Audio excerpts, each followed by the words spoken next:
Hey, Cage, you haven't seen my wallet, have you? Wallet? What? No, I don't know where your wallet is. Well, somebody must have taken it because I don't remember buying Super Mario RPG while I was sleeping. Well, I don't know who took it. I think you did. Uh-oh.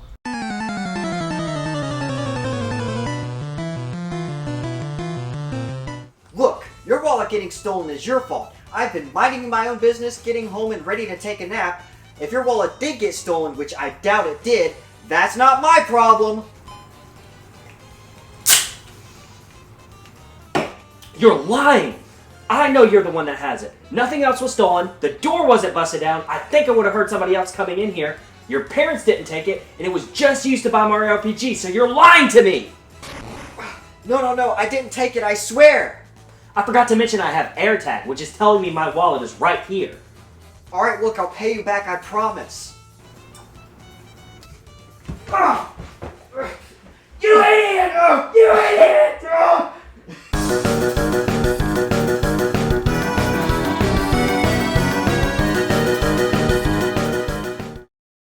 Okay.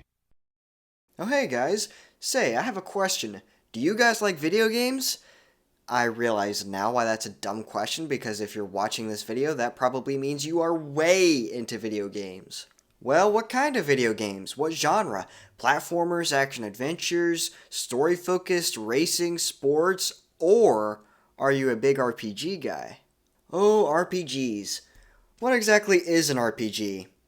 Actually, you also wouldn't ask that, because if you're watching this video, that most likely means you know what an RPG is, and thoroughly enjoy playing them.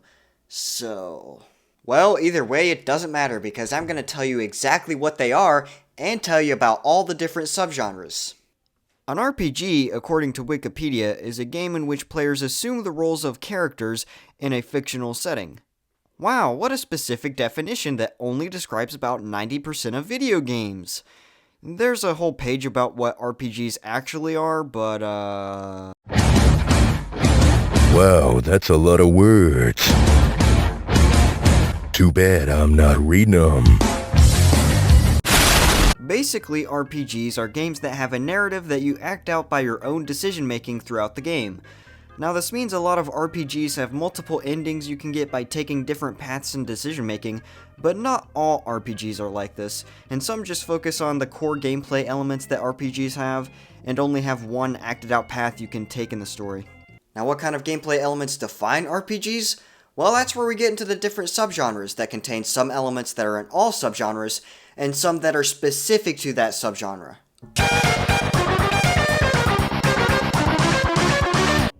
I have quite a bit of experience with action RPGs. The biggest action RPGs I've played are Elden Ring, Skyrim, Demon's Souls, and the Horizon games. And let me tell you, action RPGs are quite awesome.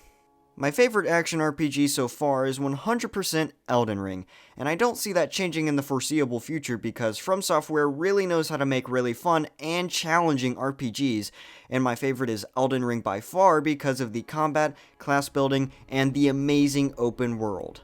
Now, I have been playing a lot of Skyrim, and it's been awesome, but I just think Elden Ring and Demon's Souls are better. Horizon Zero Dawn was a great play, but I didn't get far into Forbidden West because it felt oversaturated with random content and no sense of exploration and discovery because everything is already marked for you. It just felt like a waste of time.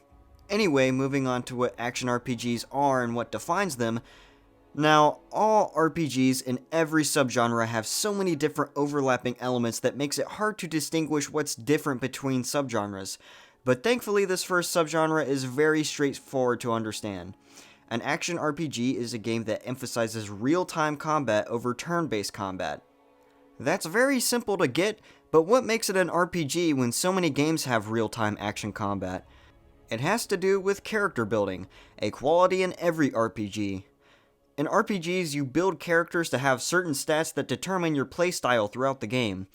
You can build your character to be good with melee weapons, maybe build around stealth, maybe bows, or a magic class, or something lightweight and fast.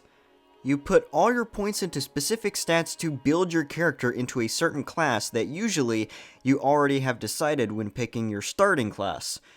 Now, some action RPGs may not really have a starting class, but a base character that you level up in certain stats. Some action RPGs may not have a huge focus on story as compared to others like Elden Ring. I mean, it does have a serious story with like multiple endings, but it's really more focused on the exploration and character building. Elden Ring and Skyrim are two of my favorite action RPGs, with Elden Ring nailing it in pretty much every single way, and Skyrim, not so much. I know Skyrim fans are currently staring into my soul to see what has stained it, but really Skyrim is an amazing video game, just not as good an RPG as some consider it to be. It does have a lot of RPG elements, and it has gameplay that is way more interesting and fun than previous Elder Scrolls games. I just think that I should mention that Skyrim doesn't have as many serious RPG elements, and therefore is worse as an RPG than its predecessors. But that's not to discount its amazing gameplay, rather to point out how Skyrim should not be the first example to use when talking about action RPGs. Anyway, some RPGs may not let you build your own character, but rather the character the game made for you. And there may not be as much character building, but there is always a sense of getting stronger with leveling up in some kind of way.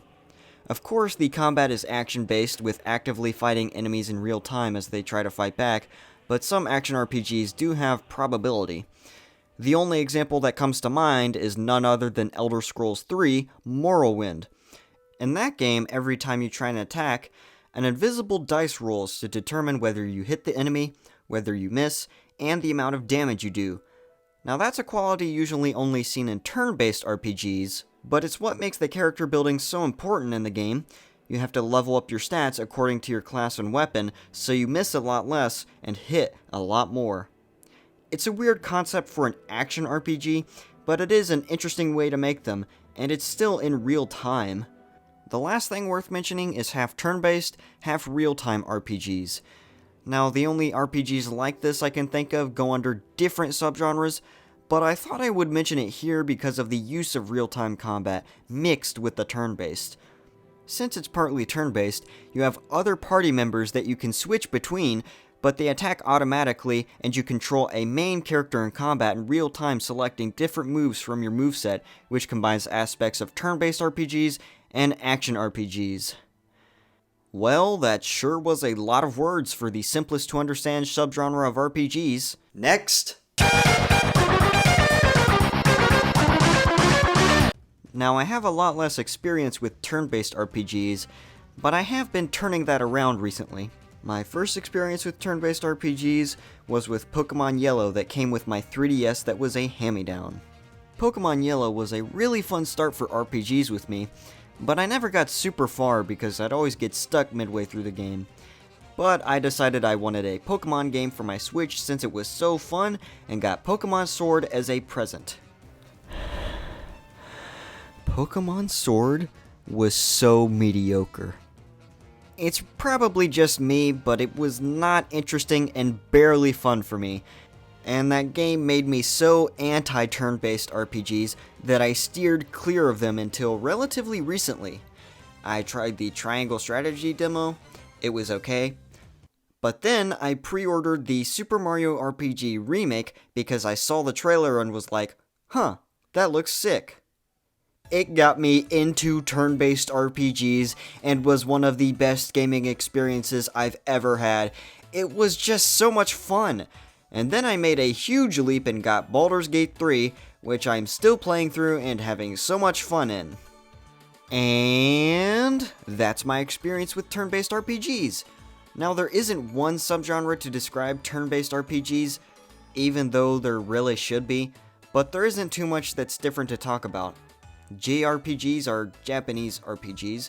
Why is there a specific subgenre about Japanese RPGs?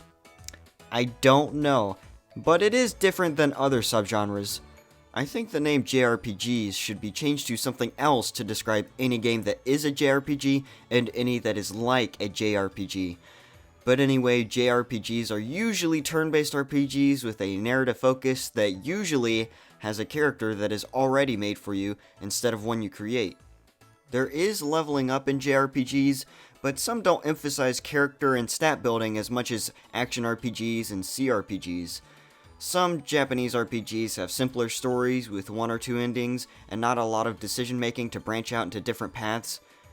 There is not a lot to distinguish JRPGs from other turn-based RPGs, other than being Japanese RPGs, but there is quite a bit to distinguish CRPGs. CRPGs can be turn-based or action-based, but the example I'm going to use and refer to is turn-based.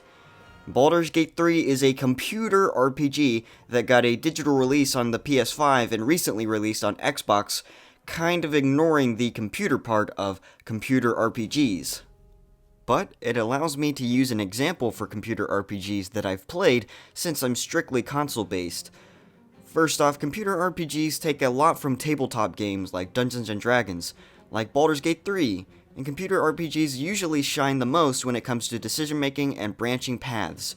In Baldur's Gate 3, there are many different paths you can take determined by your actions and dialogue choices, which can make your playing experience completely different than everybody else's because you made different decisions than everybody else and have a completely different story going on. A lot more is up to chance because Dungeons & Dragons is based a lot off chance with dice rolling, but of course you can have stats that help you with your chances. There are tons of classes and subclasses to choose from for your character that you get to create yourself. Of course, with branching paths, that means multiple endings, and in many computer RPGs, you can find really creative ways to overcome obstacles, defeat enemies, and progress through the story. Computer RPGs distinguish themselves from JRPGs by being more about the player choosing their own character and their own path, whereas many JRPGs have a main character you play as through a story with usually less paths to take, but have rich stories and gameplay that can make them more meaningful sometimes. Well, after going through some of the biggest parts of RPGs, it's time to talk about the last subgenre, which easily sets itself apart by just being multiplayer, and that's it. I have no experience playing massively multiplayer online RPGs.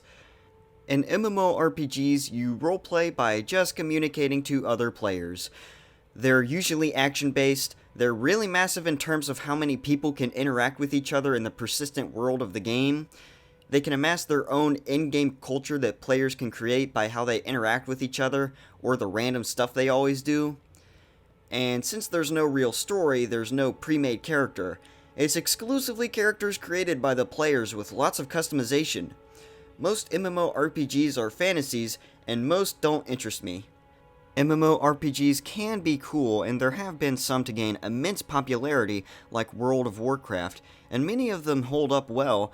It's just that there are many mobile MMORPGs that kind of devalue the genre. All in all, MMORPGs have a big place in the gaming space that is well deserved, but it's just not my thing.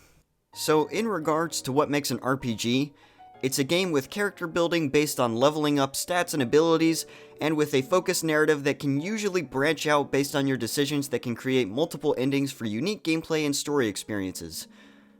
Well, after breaking my brain trying to learn the differences between different RPGs and questioning my own life, I made a huge discovery that shook me to my very core. Well, this is disappointing.